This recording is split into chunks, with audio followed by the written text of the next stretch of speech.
Okay, my name's Mark, and I'm going to walk around a little bit. I made a couple of notes based on what was said, so I'll incorporate and talk about how to incorporate that in what you do. I'm here to talk about using the phone, because I find I go client to client, business to business, and time again, people, sometimes they're afraid of it. They've lost, I'm going to use email, LinkedIn, I'm going to get on Facebook, and the phone is being used less and less and less.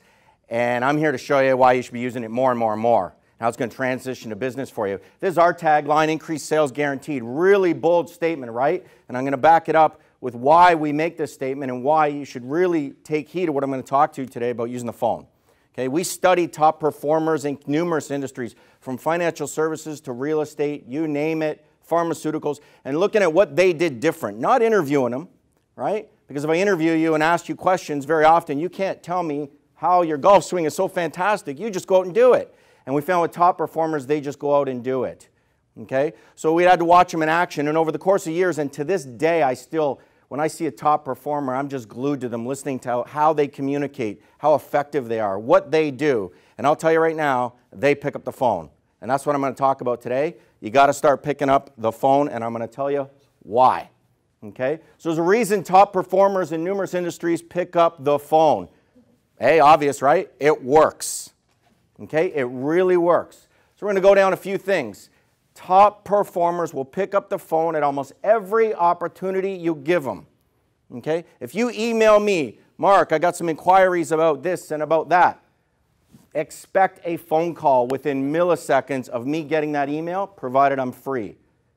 Sorry, can I catch your name? It's Warren. Warren.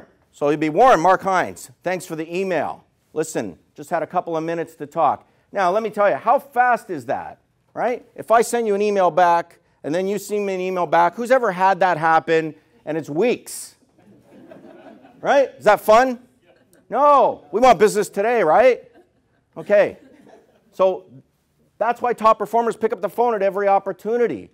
Doesn't mean if I can't phone you if I'm on a plane. That's not an opportune moment. But at an opportune moment, I'm going to pick up the phone. Okay? They also don't worry about upsetting you. Oh, gee, I'm concerned Warren might not want a phone call. You have to check that behind. That's under the category that Paul was talking about, sabotage. Okay? Keep that in your head. Gee, I'm not sure if she's going to want a call. Top performers don't worry about that. They make the call. I'm not worried about offending you because I'm not going to say anything offensive. Okay? It's like if you don't like to get phone calls, my theory is don't own a phone. I have your number, you answered, why are you mad at me? So don't worry about that. It's funny, right? But you would not believe how many people think, gee, if I call them, they'll be offended. You're not calling it dinner time. We're calling it prime business hours. I call it dinner time too, but that's aside from the point. Okay? They're not concerned that that person would rather have an email or a text message. You would be in shock how many inquiries I've gotten, and they say, please email us, and they give the list. Prices, this, that. Perfect. Phone them up. Yeah, hi. You send us an email? Yeah. Are you free to talk right now? Oh, can you send us that in an email? No, I need to talk to you first. Because it takes, right? Oh, I'm going to put a 4-hour proposal together, and I don't even know if they're really qualified, if they're really interested. Is that a waste of your time? Right? When you're either 4 hours talking to someone who's actually interested and qualified, that's why top performers pick up the phone. We need to qualify people. We need to do these things. Okay? There's so many reasons.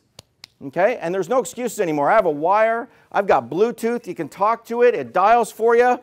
Say, oh, I drive my car. Perfect. That's the time you need to be dialing. Okay? They know next to a face-to-face meeting, and I know this is the best way to sell. So let's look at why. Why is it the best way to sell next to a face-to-face meeting? Okay? So let's compare these two. Which one is more motivating for you? The happy guy on the phone, and you can feel that passion and energy through the phone, or an email. Maybe he's got grammar mistakes, right? What if English is a second language? I don't know that when I read an email. I just say, hey, there's some spelling errors here. But when I talk to you, I know right away. Okay? So I know when I talk to you, if I talk to Warren, I know whether Warren is understanding what I'm saying or not. Because we're having a dialogue. You understand that, right, Warren? Absolutely. And if he'll say, no, what the heck are you talking about, Mark? Then I clarify. And based on our dialogue, I know if he understands. Who here's ever sent an email and you know for a fact they misread it? Okay. Misinterpreted it. Thought you were mad. Thought something was wrong. Missed the gist of the entire conversation. I just had it the other day. New client says, okay, I'm going to email you all the dates and the starts and the this and the that. And I send everything. And they email me back. Mark, the next week. Mark, got to get that information. When can we start? We got to start right away. Picked up the phone immediately. I said, Paul, it was in the email. In fact, in your reply, I can see my dates in your reply. And he goes, hang on a second. Oh, you're right. Sorry about that. The phone, it works. Okay? Had I emailed him back, these are the dates, he'll get back to me in another week, and then I'll get back to him in another week. I just sealed it up right there on the phone. Done. Does this make sense? It's so much faster. I know if you heard me. I can tell if something's wrong. Sometimes you phone someone and they answer the phone and you're like, what's wrong, Paul? You ever had that? You have psychic ability? No, you can just tell by the way they're talking. Can you get that from an email? They write, I know, and know is in capital letters, and you say, oh, they're yelling at me. I don't know where that came from. So people misinterpret this. Do you want them misinterpreting your message, your business? Right? No. That's why we use the phone. That's why top sellers use the phone like crazy. It's faster. Anyone that says it's slower, I challenge them to type while I talk. Okay? And then wait for the reply, and the reply I get, and the other person type, and we'll see who's actually faster. You can't send an email in the car while you're driving. Well, you can, but, you know, it's highly illegal and you crash the car, right? But you can dial, and you can talk. Talk from the airport. I can talk as I'm getting on the plane. It's really hard to enter a plane walking with your luggage, typing, but everyone wants to use email now. Don't be afraid. Pick up the phone, okay? You can hear my passion when I speak. You can hear variances, and I can hear yours. I can hear if something's wrong. Is there conviction and passion in a text or an email or in your LinkedIn profile? Maybe. Doesn't it kind of depend on the mood they're in, how they interpret it? What if they're in a horrible mood? You ever been in a really bad mood and you meet someone who's really happy and they cheered you up? Yes? You've had that and they were just eternally optimistic? Right now. Perfect. Well, you're in a really bad mood and you read an email and went, oh my God, life is grand. You're like, delete. You know, you're not in the mood for it. So we got to pick up the phone. We want to persuade people, right? That's what selling is. Morally and ethically is getting them to do what we want them to do. We're going to, of course, help them. And you got to do these things. It advances the sales cycle. Clients all the time, well, our biggest problem is we have a long sales cycle. We have a long sales cycle. Yeah, do your people pick up the phone? Sometimes. Well, yeah, if that email sits in junk, in spam for 2 weeks, if you're waiting them to go to your Facebook, your LinkedIn, your this, your that, pick up the phone. Much faster. So much faster. Imagine arranging a dinner party, and I know you all have done it, by email, when you could actually just phone people. Hey, the dinner party's on Thursday. Would you send out invites for today at 4 o'clock by email and expect everyone to come, converse to phoning everyone and saying, are you there? Are you coming? Which one's going to get a higher show? Or at least I know you're not coming, right? Because part of selling is scratching people off the list so I don't waste time chasing them. Right? They don't always email you back, no. But when they tell you no, great. I can scratch you off. Unless I want to push further, right? It's all about selling. It is fast. Talking on the phone is not ambiguous. Anyone have any thoughts? Anything they want to add? Okay. There's a client. Talk about the sales cycle, right? Everyone says sales cycle is too long. Oh, it takes forever. It takes... Well, among other things that we train people to do, incorporate with the phone and how to talk to people and how to get things done fast. Sales cycle short and huge. This is just one client, an investment advisor of Manulife, a top seller. That's right after we did our training, says, I sign more business now in a month than I did in a quarter, and in some cases even 6 months. Okay? In essence, just a huge explosion in business. Think if you could sign as much business in 1 month that usually took you 3 to 4 months. What does that mean for you? Right? But if you're sending emails, expect it, right?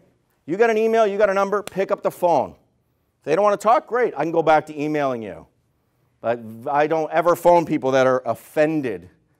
Now, gee, I'm really upset you phoned me. Because I'm here to help. I have a solution. I want to listen. What is it you're looking for? Okay, so let's see the disadvantages of email, and I put plus, meaning everything else that isn't actually talking to someone.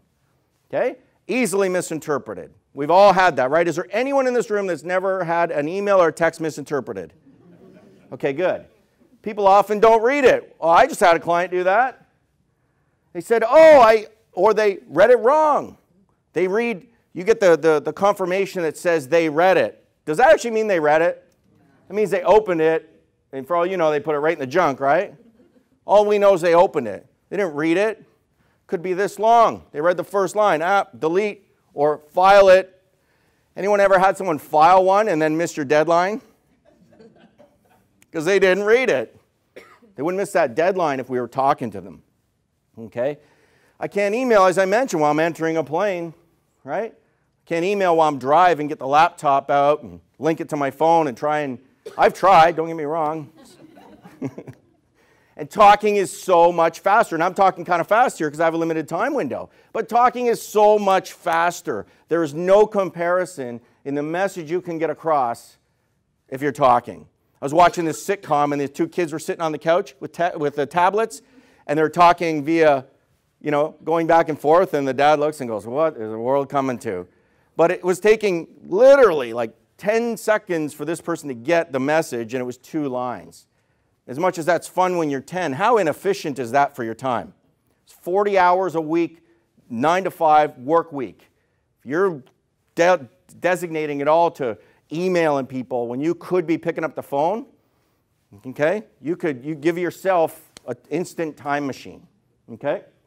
Go ahead. Mark, so I hear you saying that somebody on the other end is actually going to pick up the phone. How does voicemail play into what you're talking about? Well, I'm talking about talking to people. A voicemail is a whole other animal entirely, but you can get people to call you back. There's all sorts of things you can do. Now, I'm not sure what reference that you're speaking with. Let's say it was the network, because Paula mentioned you got to keep in touch with your network. Well, you send them an email, you send them this, but you want to keep in touch with them by a phone, right? So if it was your birthday and your mother sent you an email and your father phoned you, who's the hero? Right? So if I had this happen to me and it was a crying shame, a very close friend of mine had passed away and he was really bad. He just would keep notes in this. And they couldn't find my phone number. And they emailed me and I didn't get it till after the funeral. How fantastic is that? Right? Would you like to get an email that someone close to you passed away? And you got it in email when they could have called? Now these people couldn't call, right? But imagine they could have called you. What do you hear in that? In that you hear the sympathy, you hear the very heartfelt emotion. Does that come in an email? What if you don't open it for 3 days? Wouldn't you be mad? Wouldn't you be mad? You're like, why didn't you just call me if you knew they had your number? I would be. So if it's that important for the things that are important, isn't your business important? It's the same thing. The reason you pick up the phone for all those things that are massively important is the same reason you need to pick up the phone for your business. Example of that, I had a client who had this urgent thing, but I'd been traveling, and they sent me an email on it. And then they sent me another email the next day saying, now it's really urgent. And I said, Bob, I have a cell phone. I could have handled that for you in 10 minutes. My phone is hooked up. It works. I have 2. Yeah. And he said, I'll do that next time. I said, good idea. Yeah. Absolutely. But often, don't always wait for them. If it says urgent, call them, right? I get the message. Second I can make a call, I'm calling them back. I'm in the car, you're training in the morning, off to another client, training in the afternoon, I'm on the phone. I use a ton of minutes, okay? Email, text, all these things are slow. You have a case right there. Slow, and it's waiting, and then you got fires to put out. Buried in the spam, so you miss it. Well, yeah. Not intentionally, but it just flies by. Correct. So that makes it a whole slow process to happen. Slows down your sales cycle, etc. So ask for thoughts. Warren's graciously shared some. Okay?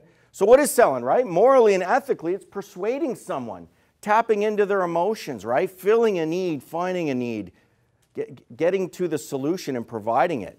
Okay? All the right things that are for the client. So how do I do that? How do I persuade you? Everyone ever been persuaded by an email? Because if there's one email that should be really persuasive is, I got news, I have $65 million and we need to put it in a Canadian bank, I just need your SIN number.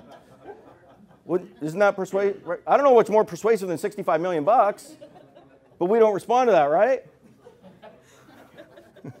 So we know these things. Even if Adrian sent it, and you go, yeah, I don't know, Adrian. This one sounds a little, okay? So the spoken word is so much more persuasive, and that's what we're doing. We need people to see that we have the solution and are going to fill it and explain how we're going to do that through our statements of what great things we do as a business owner and our services. And I don't know what y'all do, but I hope you get that message, right? If you're going to talk to me, I'm much more in tune if we have a conversation than if you send me an email and I send you one back, okay? So think, this is your mother or your grandmother or somebody getting the flowers, getting on the phone, converse to an email, right? You can feel it when someone's smiling on the other end. Paula mentioned this. There's a direct correlation, and she's dead on, with happy people to getting results in work.